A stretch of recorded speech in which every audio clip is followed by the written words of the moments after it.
Sveiki, sėdžiu savo kabinetuke Indijoje, labai džiaugiuosi, kad tokį turiu ir esu nesenai po Krišnadas kirtano. Aš būtinai pasidalinsiu video pabaigoje kirtano akimirkomis, nes į kirtaną buvau nusinešusi mikrofoną. Tai skelbimą pamačiau pavasarį ir iš karto labai apsidžiaugiau, kad kirtanas sutampa su mano buvimu Indijoje. Tai iš tiesų Krišnadas dar rytoj koncertuos, bet šiandien aš jau esu tiek apsinešus, kad man užtenka. Ir dėl to liksiu čia, visą dieną praktiškai dirbsiu prie kompiuterio ir galėsiu sumontuoti šitą video. Ir pabaigoje, kaip ir minėjau, galėsite pažiūrėti, kaip kirtanas atrodė. Susirinko labai daug žmonių. Aš iš anksto žinau, kad bus 2 valandą, tai pagalvoju, kad jeigu aš be 22 būsiu, tai bus labai gerai. Aš ateinu tokiu laiku ir pamatau milžinišką eilę žmonių ir dar pamatau, kad reikia bilietų. Tada sakau, o kaip tos bilietus įsigyti? Sako, čia paeikit tiesiai ir į dešinę. Tai visą tą eilę reikia pereiti, dar pasukti į dešinę, palaukti bilieto, tada grįžti atgal, atsistoti eilės pabaigoje. Ir netgi akimirką atrodo, kad nėra jokios vilties patekti. Aš ten ėjau kartu su savo indų draugu, su Danšu. Kaip ir mes supratom, kad galim ir nepatekti, bet už mūsų išsirikiavo dar pakankamai daug žmonių ir mes kuo puikiausiai ten patekom ir buvom gale. Bet iš tiesų, net jeigu būtume valandą laiko anksčiau atėję, tai sėdėtume kažkur galbūt viduryje, bet viskas praėjo labai puikiai. Krišnadas tikrai labai gerai veda kirtanus ir publika žino mintinai ir netgi prašo tam tikrų badžanų dainuodami choru. Tai nesitikėjau tokio didelio kiekio žmonių ir įdomu tai, kad vos net didžioji dalis būtent yra indai. Ir kadangi su Danšu yra indas, tai jis kalbina šalia mūsų stovinti indą su žmona, kuris atvyko, man atrodo, iš kito miesto ar net iš kitos valstijos ir išvyko šiandien netgi 4 ryto. Ir būtent indas. Nes, pavyzdžiui, su Danšu draugai sako, kai kurie draugai, kad čia vakarietis, tau kaip ir nėra ko ten eiti į žiūrėti. Tai tame įdomus tokie yra niuansai, bet Krišnadas yra Krišnadas. Mačiau tikrai labai daug indų aplink save ir mačiau, kaip jie reaguoja ir kaip jiems patinka ir gera ten būti. Tai energija tokia gera, tai aš pagalvojau, kadangi turiu laisvą vakarą, tai aš galiu įrašyti šitą video. Ir kaip tik šiuo metu aš iš tiesų skaitau Robert Svoboda knygą Agora. Ir jinai yra iš 3 dalių. Aš jau beveik baiginėjau perskaityti 1 dalį. Skaitau prieš miegą, bet iš tiesų čia yra šokiruojanti knyga. Ir daugam skaityti jos tikrai nepatartina, ypatingai ortodoksiškiems žmonėms. Ir taip toliau, čia yra labai daug šokiruojančių dalykų. Koks gali būti dvasinis kelias, koks jis gali būti kraštutinis. Ir Robert Svoboda praleido pakankamai daug laiko su savo mokytoju Vimalananda, kuris buvo agoris. Ir kodėl aš pasakoju visą tai?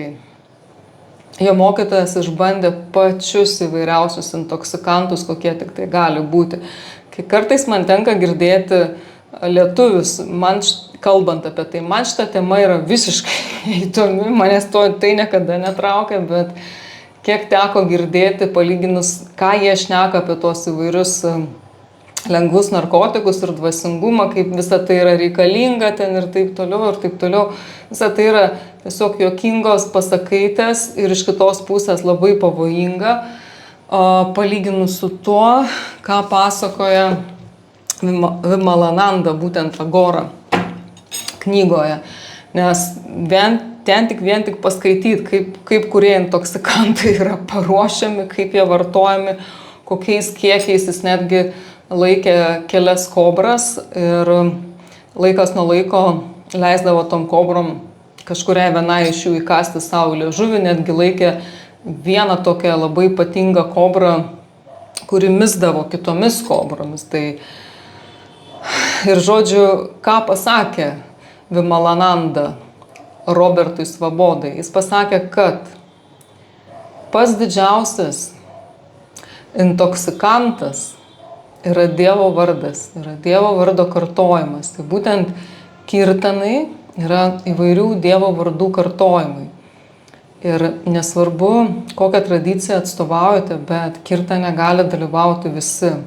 Nuo mažiausio iki seniausio ir visiškai nesvarbu, kokiai tradicijai priklausote, nes tai yra Dievo vardo kartojimas. Ir kadangi man tai nėra pirmas kartas dalyvauti kirtane, šiaip galiu pasakyti atvirai, aš visada slapta svajojau pamatyti Krišną Das, visada slapta svajojau ir tikrai nesitikėjau, kad vieną dieną tai pavyks. Jeigu būčiau žinojus, kad tiek žmonių, tai manau, būčiau tikrai atėjus gerą valandą anksčiau ir pasistengus ten kažkur priekį sėdėti.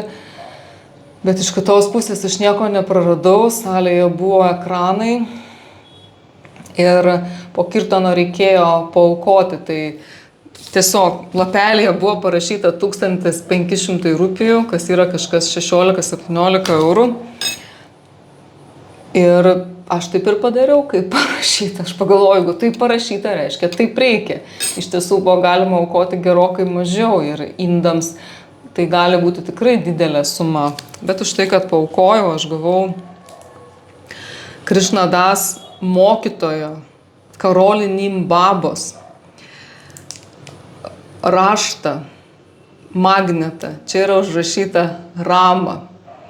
Tai aš tiesiog iškėliau rankas ir pasakiau, aš laimėjau prizą, valio. Aš taip apsidžiaugiau, nes dar būnant Kašmyre, gyvenant musulmonų šeimoje, kur ten buvo tokia niuri aplinka ir slegianti, aš dabar, kai žiūriu atgal, tai net juokas ima ir taip džiaugiuosi, kad iš ten ištrukau. Tai būtent ten, būnant Kašmyre, tame viešbutyje laive pas musulmonus, man labai dvasia pakėlė interviu su Krišna Das, ten pusvalandžio trukmės interviu, kas suprantat anglų kalba, aš dalinuosi komentare. Ten jis pasakoja apie Karolį Nimbabą ir nutikusius pačius įvairiausius stebuklus su juo. Taip pat man visos šitos istorijos labai brangu, nes aš pastebėjau, kad viskas yra persipinę.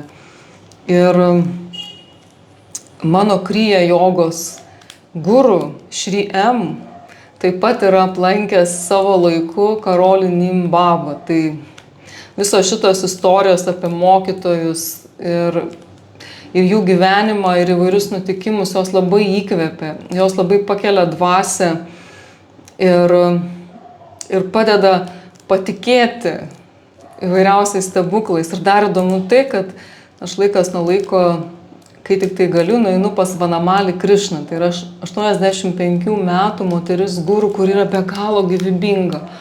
Ir jos veidas toks gražus.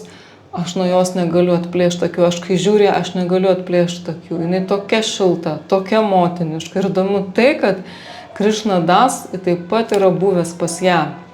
Nežinau, tikriausiai jos mažyčiame ašrame, bet aš dabar labai aiškiai matau, kaip viskas yra susiję. Ir suprantu, kad taip yra kiekvienam, kai žmogus atranda tą savo kelią ir ten tada viskas yra persipinę. Ir vat dėl to čia būdama Rišikešė aš nesiblaškau. Aš kaip tik po tam tikrų tokių įvairių energijos išsileimų, atėjimų mano gyvenimo, aš čia truputėlį stepteliu ir stengiuosi pabūti viena ir atsiriboti, kad neišsitaškyčiau. Ir nelakstau šiandien bei ten, kas kur ką kalba, kas kur ką kviečia. Aš tiesiog labai gerai žinau, kad tie mano senukai, mokytojai, labai paprasti yra. Ir atrodo, duoda labai paprastus dalykus, labai paprastas pamokas. Bet kokie jie man brangus yra, kad man nieko nereikia ieškoti. Ir kiek daug yra iš jų, kiek ateina įvairūs palaiminimai, kiek daug tokių nematomų dalykų. Ir aš žinau, kad tik viskas, ko reikia, užsičiaupti ir klausyti, ką jie šneka. Ir pilnai būti. Nes aš tokią tendenciją stebiu, kai atrasit savo mokytoją arba jeigu turit savo mokytoją, kuo mažiau apie save pliurpti. Nes žmonės to dėmesio nori ir tai savaime suprantama, bet jeigu jūs norit gauti daugiau, jūs pilnai atsiduokit ir stebėkit savo mokytoją, stebėkit jo judesius, įsiklausykit į tą subtilų lauką, nes tam subtiliam lauke vyksta tas žinių perdavimas, tos pamokos. Ir kai aš stebiu savo senuką Gurudžį ir Vanamalį, jie tokie paprasti ir ten viskas taip paprasta. Ir kai ateinu pas savo mokytoją Gurudžį Jogendrą Mišrą, ten taip viskas paprasta. Labai labai paprasta. Ir ten daug kur labai reikia tokios tvarkos ir ten iš mūsų akim žiūrint ten. Bet aš esu išsijungus visus šituos mygtukus ir man taip gera matyti savo mokytoją, nes man tik tai užtenka vien to jo geranoriškumo. Jis turi tokį įgimtą geranoriškumą ir jam gera mane mokyti. Ir man gera. Ir aš žinau, jeigu norit, kad mokytojas jums duotų maksimumą, tai reikia būti atsidavus, eiti pamokas, užsičiaupti ir klausyti. Ir klausti kažkokių tikrai svarbių ir gerų klausimų. Tiesiog palauk, kol tie klausimai susiformuluos. Tai aš pasistengsiu daugiau nepliurpti čia, nes jaučiuosi kaip, nežinau, niekaip tarsi negalėčiau išeiti iš to lauko. Tiesiog ta energija trykšta. Tai toks kaip visiškas apsvaigimas nuo Dievo vardų kartojimo. Ir labai gerai ten buvo galima ir pašokinėti, ir šokti, nes aš matau, kaip vakariečiams sunku su tom kojam. Indai sėdi, bet vakariečiai malasi ir malasi. Tai buvo be galo gera, kad galima ir atsistoti, ir pašokinėti, ir pajudėti. Tai neprivargau, o kirtanas buvo labai labai geras. Beveik vos ne 3 valandas ir Krišnadasas mane labai nustebino. Neišeina taip perteikti viską per video ir labai didelė dalis tokių vietų, kur publikos visos emocijos, visa energija sukyla, liko tiesiog nenufilmuotos ir aišku, visada reikia būti. Tai kas klausot Krišnadas, dalinuosi, kas dar Krišnadas neatrado, pabandykit YouTube paieškoti, ten yra labai labai daug medžiagos su juo. Ir ačiū, kad esat kartu ir klausot mano video. Iki kitų kartų. Iki.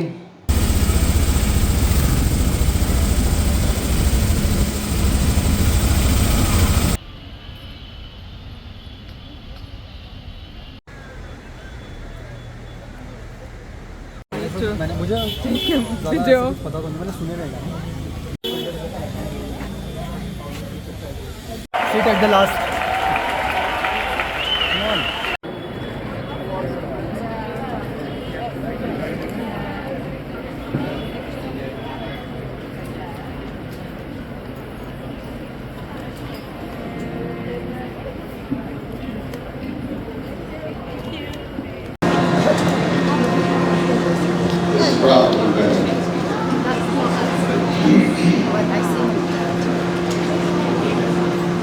And also over here, my partner in crime, Arjun Antara.